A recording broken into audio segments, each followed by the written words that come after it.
The K63 wireless mechanical gaming keyboard from Corsair can connect to your computer via ultra-fast 1 millisecond 2.4 GHz wireless technology or low latency Bluetooth, and features per-key blue LEDs, 15 hours of gameplay on a single charge, and genuine Cherry MX switches. It's lapboard ready too, so click the sponsor link in the description for more information.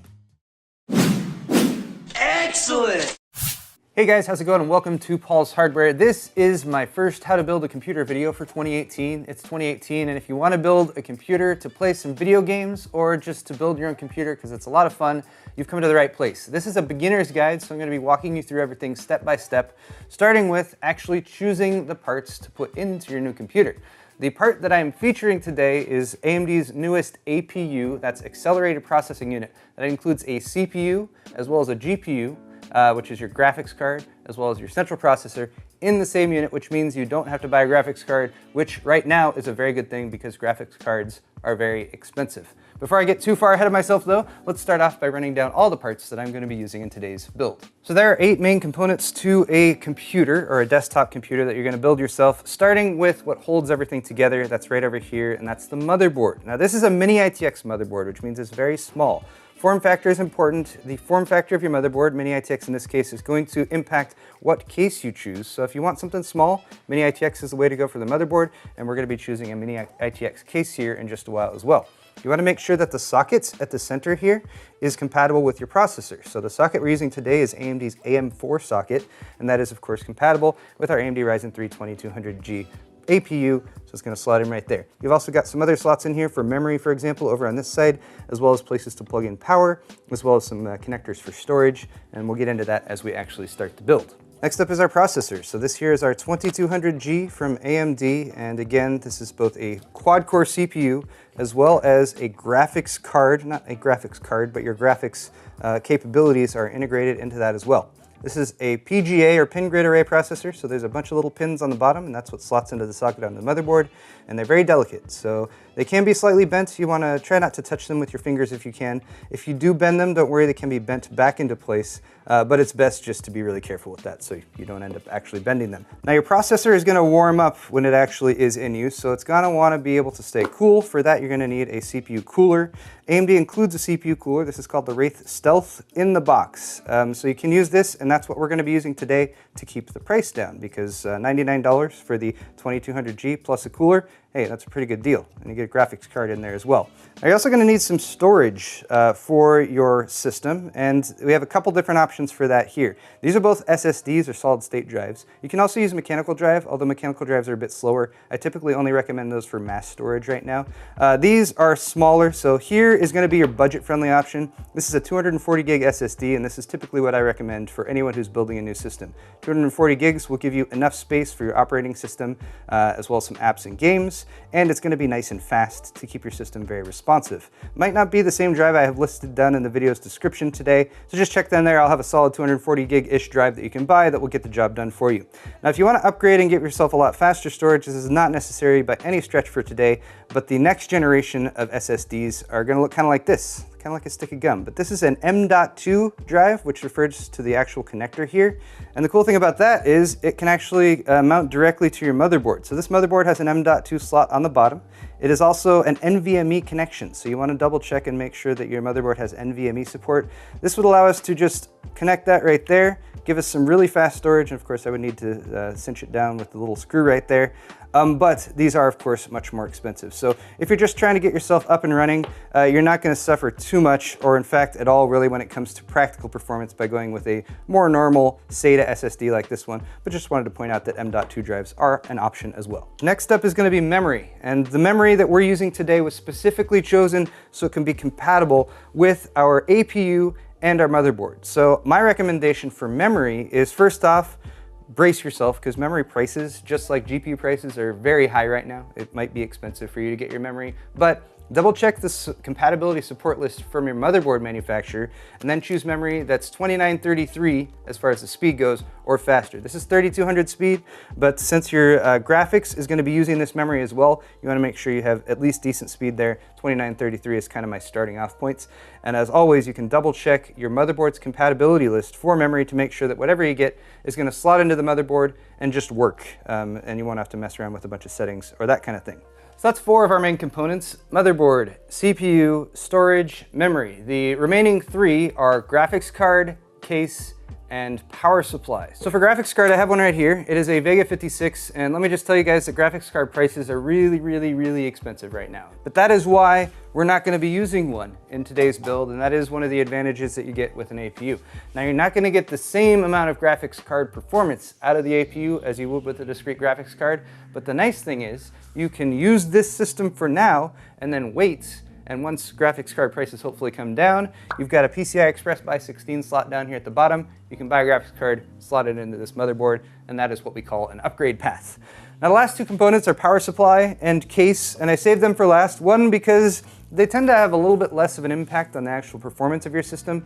So any reasonable power supply is going to be 80+ bronze rated or better, and there's lots of options out there. I believe the one we're going to be using today is an EVGA. This is an older one, so I'm just using that for an example. And then the last thing we're missing is a case. So like I already mentioned, Mini ITX is the form factor of our motherboard. We want a Mini ITX case to go along with that. And a case is where you can really kind of make your choice when it comes to aesthetics, because cases often are an aesthetic choice. People choose cases that they think look pretty if they're going to have their computer up on their desk or something like that. It should also be functional enough, so it should have airflow. And I think for today, I'm going to do things a little bit differently. We're going to take a quick field trip over to Fry's, and I'm going to see what Mini ITX cases they have there, and I'll pick one that I think looks good. Case in point, we decided to quickly stop and check the graphics card supply here at Fry's, and it looks like they're pretty much sold out. The 1080 Ti's would be down there for about $1,000. Here's where they're selling GTX 1060s for $400. And down here we have a few GT 730s and a GT 1030 that are in stock. So if you're looking for a mid-range or high-end graphics card, they're really nowhere to be found right now, which is why an APU is actually a pretty good choice. Hopefully, prices will drop at some point in the future. And then if you're building the system that I'm talking about today, you can buy a reasonably priced graphics card if they ever come back in stock, and then drop it into the system we're putting together. Let's check out cases though.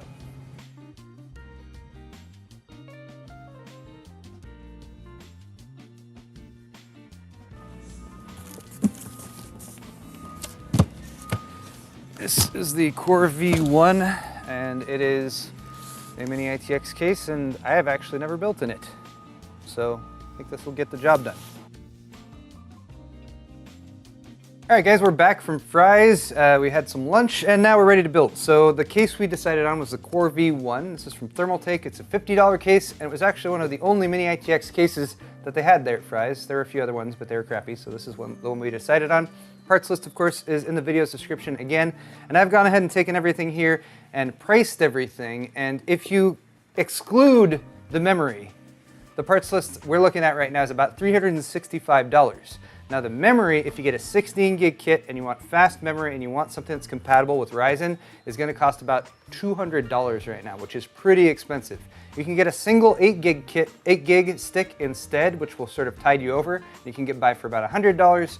So ultimately, this entire system build is going to cost you somewhere between $475 and $575, depending on how much memory you put in it. Beyond the memory though, we also have a power supply, of course. I've just gone with the Cooler Master V650. In the parts list, I've actually chosen a 550 watt 80+ bronze rated power supply from Corsair. That's about $50. That will get you by just fine. I'm using this one because it's what I have on hand. Beyond that though, all the rest of the parts are the same ones that I've listed off, so it is time to get building. If you're building at home, you're pretty much only going to need one key piece of hardware technology, and that is a screwdriver. Phillips head screwdriver. Now we might be using a few other things as I go on here, so I'll tell you guys those things as I move forward with them. But for the time being, we're gonna go ahead and start by preparing the motherboard. And I'm already bringing in another piece of equipment, and that is just a soft rubber mat. Try to build on a non-conductive surface. Wood works just fine, a cardboard box is just fine. Just don't build on a metal surface like a table or something like that. Getting our motherboard unpacked, we're gonna have inside the motherboard itself, of course, and we're gonna have a few accessories that we want to keep ready to use. This is the I/O shield, the input-output shield, and that kind of lines up with the back of the motherboard. We'll install that in the case before we put the motherboard in. We're gonna need a single serial ATA cable, and that is to connect up our SSD. And then we're also going to need the Wi-Fi adapter. Since this motherboard includes Wi-Fi, This is the antenna, and that's just so once we actually get the system up and running, we can connect that up in order to connect it to Wi-Fi, download Windows and Windows updates and all that good stuff. Next, we'll unbox our processor. I've already used this one, which is why the seal is broken, but I repacked it to give you guys the exact same experience. Inside we have our processor itself and our heatsink fan. This is the Wraith Spire heatsink fan. And apart from the heatsink fan itself, you're gonna definitely need to have some thermal paste. Now, if you're buying this brand new, you'll have some thermal paste pre-applied on the bottom of the Wraith Spire cooler. So that's what we're gonna use today. It's already pre-applied, so you don't have to worry about it. Just don't touch it before you install the processor and get the heatsink fan installed as well.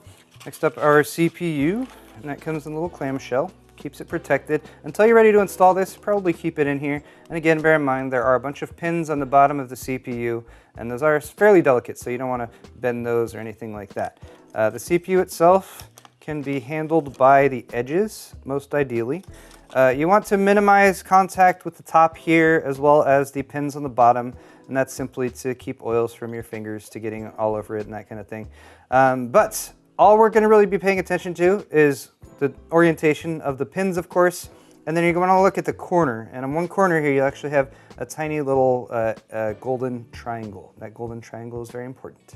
So keep an eye where that golden triangle is, and then take a look at your AM4 socket down here on the motherboard itself. You're going to have a little lever arm on the side, so just pull that out ever so slightly and lift it up. That will open the socket, and it's ready for the CPU now. Take the gold triangle of the CPU, line it up with the triangle that's sort of in the edge of the socket. So with the two corners lined up so they're in the same corner, just set the CPU straight down on top of the socket, and it'll drop down into place. This is what is known as a zero insertion force socket, which means you don't need to press down on that at all. If it doesn't drop in for you like mine did, just lift it up, flip it over, and take a gander at the pins on the underneath. You can look at them from the edge. Just make sure they're all straight. If they're not straight, I'll link a video where I go over some basic tips on actually correcting that and straightening out some motherboard pins. But it should just drop in like that, and if it does, go ahead and lower that little lever arm. That will hold it in place. It's not 100% secure, but it's secure enough for now for us to move on to the next step, which is to get the actual heatsink fan ready to mount. Okay, I've added yet another little piece of hardware here, and that is just a electric screwdriver. I'm just cheating a little bit. This mount for the AM4 socket will actually come with 4 screws and a couple little plastic retention brackets. And these are actually made for the older style of heatsink fans that AMD used to make. And even though they don't make that style anymore, they still have left that on there. Those actually screw into a backplate piece. So if I lift the motherboard up, you can see that backplate. And that backplate is what we're going to install the heatsink fan to. So that should stay in place, but bear in mind there's nothing holding it there right now, so you might have to kind of position it there as you mount the heatsink fan. If you lay everything flat, it should line up just as we're looking at right now. So to mount our heatsink fan, again, pretty much just going to line up the screws with where they go there. And bear in mind you've got a little cable coming off the side of this, and that is to plug in the fan. So you should kind of reality check here as well and make sure where you're going to plug that in. It should be labeled as CPU fan header. On this particular motherboard, it's located right over here, a little gray plug. So just bear in mind you're going to need to route the cable over to that and make sure you have enough cable length in order to do that. So I've just set the heatsink fan on top, 4 screws have lined up. I'm going to start by just giving a couple turns to each screw to get it threaded onto that back plate behind the motherboard. You don't want to tighten one corner down before you start the other screws. That'll make it harder to get the other screws started in the threading on the back plate, and it will also potentially put disproportionate force on one corner of the CPU, which isn't a huge deal, but something you should watch out for. Once you've got them started, you can go ahead and go with opposite corners one at a time, and you can tighten each one down. And you can tighten those down tight, not too tight, but they can be pretty snug on there. Beyond that, we just got our cable hanging off there, and I'm just going to route that around and plug it in to the CPU fan header. And the other thing we can do right now, while we've got the motherboard out and easily accessible, is install our system memory. This is G.Skill Flare X memory, which is specifically made for Ryzen. Ryzen processors can occasionally be finicky with what memory you connect up to it. Most memory is compatible, but running at higher frequencies can be more challenging. So G.Skill specifically made this memory to be compatible with this platform. All you need to do to install the memory, though, as I've been talking and not explaining what I'm doing, is make sure that you have this central notch here lined up with the central notch on the memory slot. It is slightly offset, so they only go in one way. So just double check that to make sure that it is lining up properly. Each edge will fit into the slot on either side, and it'll kind of sit like that, and then you just need to push firmly down on both sides, and it'll kind of snap into place. It gives a very satisfying snap, and these little catches on the side will pop up and hold it in. So our motherboard is pretty much good to go. We're going to set this aside and start working on the case.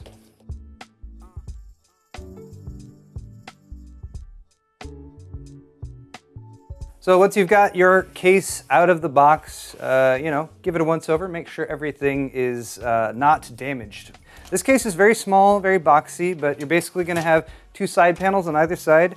Typically those are held on by thumb screws in the back, so you can just unscrew those to pop up the side panels to access the interior. And then as far as the layout goes, the power supply is going to go down here in the very bottom. The motherboard will actually sit flat in this central area, and then everything else kind of goes on top of it there. So first thing that you'll want to do is get rid of these thumb screws and start disassembling the case so we can access the interior. So I've removed all of our side panel pieces. One thing I will say is if your side panels have clear plexiglass like this, they'll usually have plastic over the top of it just to keep it from getting scratched up during shipping. These are really, really easy to scratch. So I recommend leaving that plastic on until the system is all put together, peeled off at the very end as sort of the finished product type thing. The things you're going to want to keep in mind are that almost every case is going to come with a set of accessories like this. Typically it will have a manual, and if it's a case that's a unique design, you might want to double check there to see if anything mounts in a unique or strange fashion. You're also going to have lots of screws, so the screws that you'll mount your motherboard with, screws that you'll mount additional hard drives with, or additional SSDs. You might have some standoffs that are specially made for mechanical hard drives and that kind of thing. And then often a set of zip ties, and these are just really handy for cable management.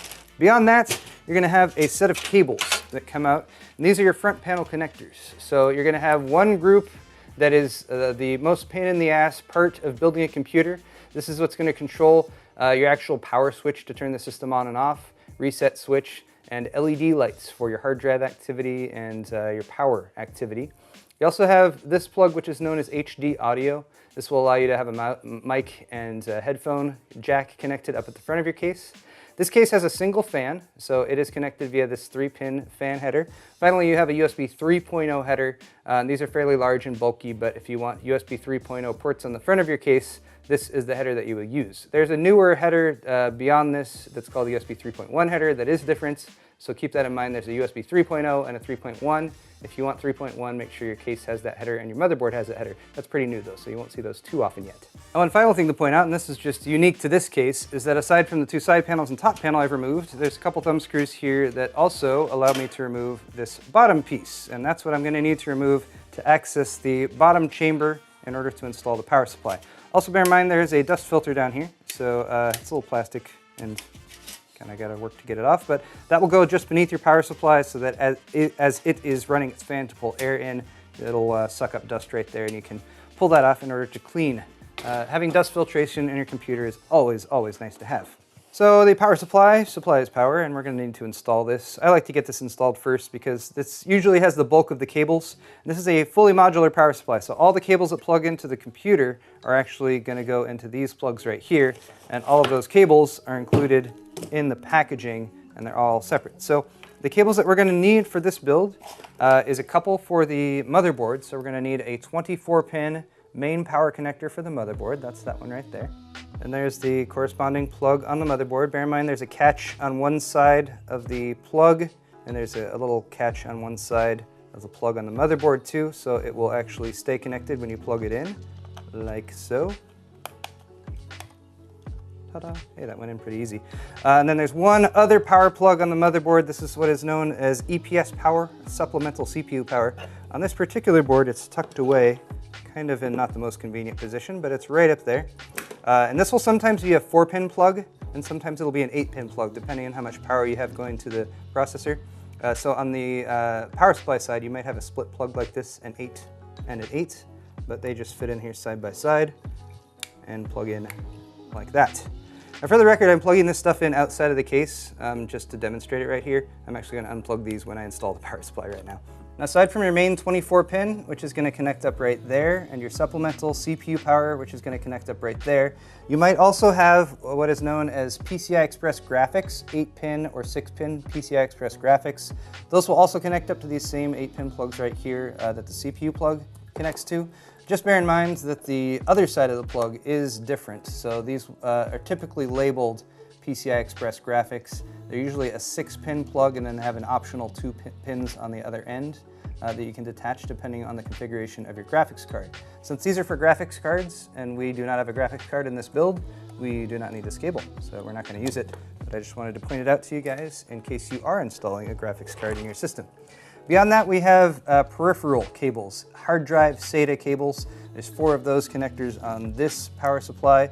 Again, bear in mind this is modular, so the plugs on the power supply side might not look the same depending on the power supply that you're using. But the other sides, the sides that plug into the motherboard and your drives, should always look the same. So these are SATA power plugs. Those will correspond with the SATA power plug on your SSD or your hard drive. And they do have a slight little L shape to them, so make sure that you plug them in the right way. And with that L shape, it's pretty impossible to plug them in wrong. But bear in mind that the plugs are a little delicate, so make sure that you reality check that you're plugging it in the correct way. Beyond that, next to there, you have a data connector, and that's where your SATA cable will go. Since we're already showing this, I might as well also show the SATA cable. There it is right there. One end connects up to your hard drive or SSD, like that. And then the other end of that SATA cable would plug into your motherboard.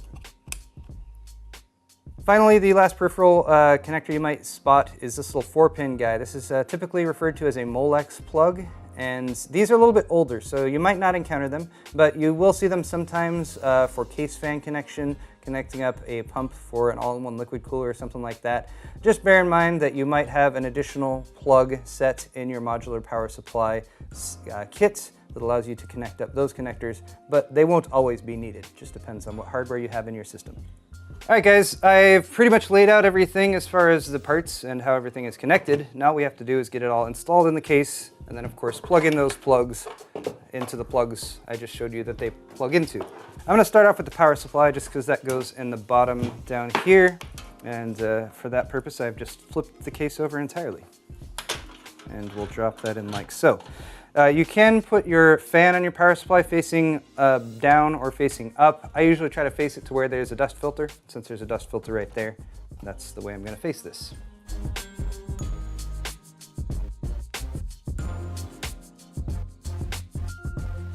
At this point, since I already showed you which modular cables we need, and we have easy access to the bottom of the power supply, I'm going to go ahead and connect those up.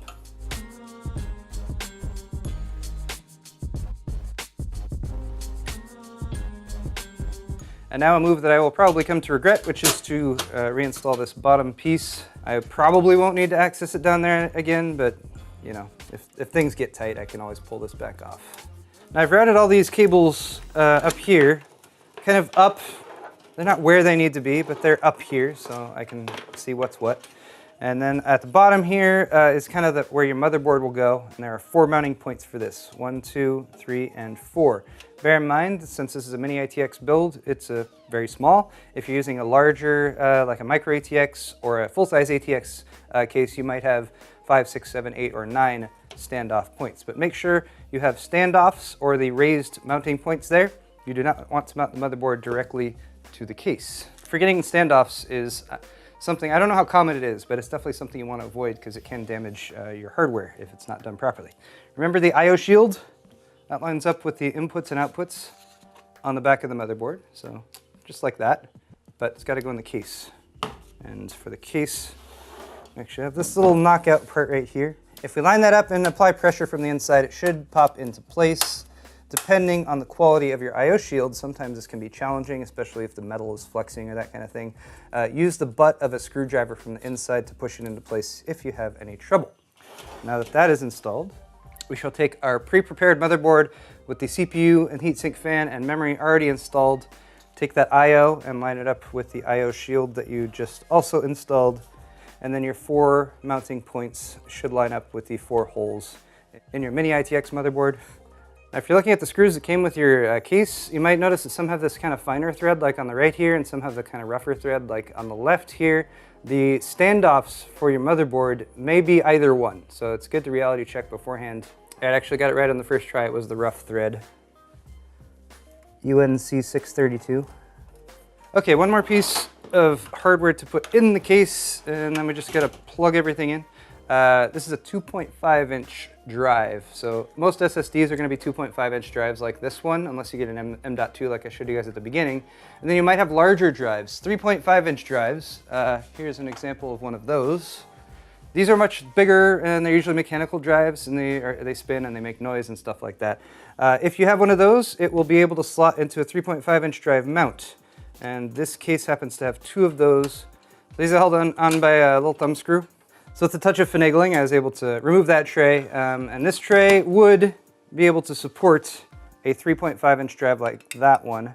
And then sometimes the drives will mount through the sides. And if you're using a spinning drive like this one, you'd probably want to make use of these little rubber grommets here. Then screw the drive in through that. That will provide a little bit of dampening for the noise that a spinning mechanical hard drive might make. Or if you don't want to worry about your system making any noise with spinning mechanical hard drives, just go with all SSDs. Typically an SSD can mount to that same tray. It's also got mounts through the bottom, so we're going to do that. I mentioned the fine thread and the thick thread. This is where that fine threaded screw is going to go. This is an M3. Took me a sec, but it got there. So there's our last piece of hardware that needed to be mounted, now mounted. So guys, at this point, I'm gonna go ahead and start plugging stuff in, but for those of you who might be building a system like this with a graphics card, I wanted to point out that this is where you would install the graphics card, and it would go in this slot down here at the bottom. This is known as a PCI Express Graphics by 16 slots. It would basically line up like that. You'd slot in the PCI Express graphics slot down there at the bottom. You're also, of course, going to need to remove these two little brackets here at the back, and then there's usually some mounting mechanism at the top that will hold that all in place. And then, of course, just connect up your PCI Express graphic power to that, and you'd be all set to go. But again, we're not using a graphics card today, so we don't need to worry about that. So let's begin. Power plugs, 24 pin. There we go. Any excess cable, I'm just going to kind of feed back and try to tuck down here into this bottom section. Bottom section is our cable junk area where we will put as much extra cable junk as possible. We also have the need for a SATA power connector over here for the SSD, so I'll go ahead and plug that in. While we're here again, let's go ahead and connect up the SSD's data connection via our little SATA cable here. Little clasp should pop into place. So we now have power and data going to the SSD. Power is connected to the power supply. Data cable from the SSD here to the plug on the motherboard that is directly behind it. We also have that awkwardly placed 8-pin supplemental CPU power. Next is our HD audio cable. This plugs in right up here, kind of near where that CPU power connector was. All of these connectors on the motherboard are all labeled on the motherboard itself. But the motherboard manual is actually a really, really good resource to go to if you're not positive where the actual plugs might plug into.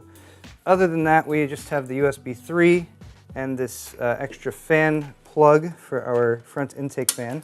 So I mentioned how much I hate front panel connectors. They're always really annoying. These are, if you can see, they're kind of color coded right there. The 9 or so pins that I'm sort of trying to point towards. Oh, that's really challenging. Anyway, they're all right there, they're all labeled, and I'm going to attempt to plug them in.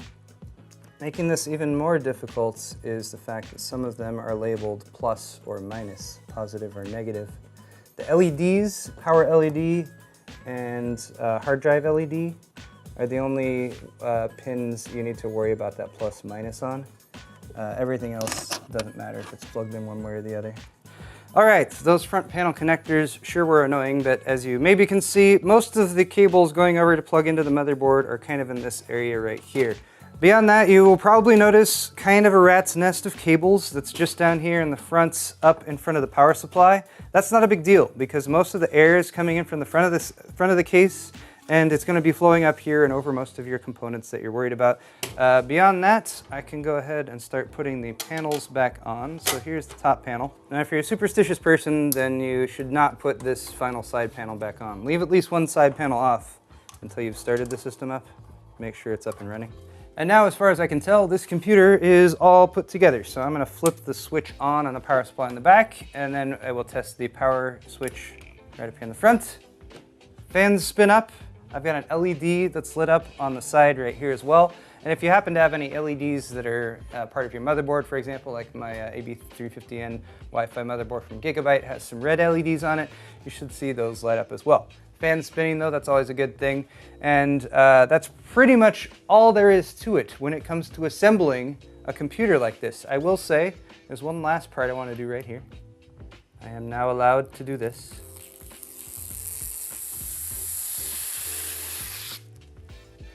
And with that, we have a functional gaming PC, and we didn't even have to spend $1,000 on a $250 graphics card. So that's pretty nice. I like that. Also, really like the fact that you could pop in a discrete graphics card to this system and upgrade it if they become more affordable in the future.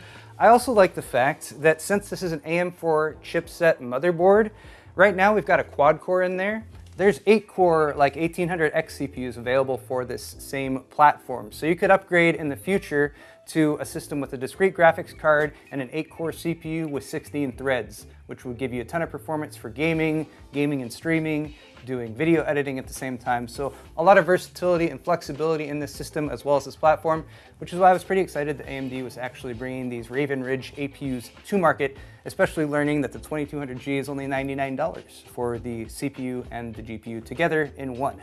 But guys, if you enjoyed this video, definitely hit the thumbs up button. If you're at a loss for what to do next, I will link my first 5 things to do with a new PC build in this video's description. That will take you to the next steps of getting Windows loaded, making sure your BIOS is set up correctly, making sure any drives that you add on there are set up properly as well. And there's a follow-up video where you can work on setting up Steam and getting your games loaded and that sort of thing too. Thank you so much for watching this video though, guys. Share it with your friends if you think that they would like to build a new computer like this as well. And of course, hit that thumbs up button on the way out if you enjoyed it. We'll see you guys in the next video.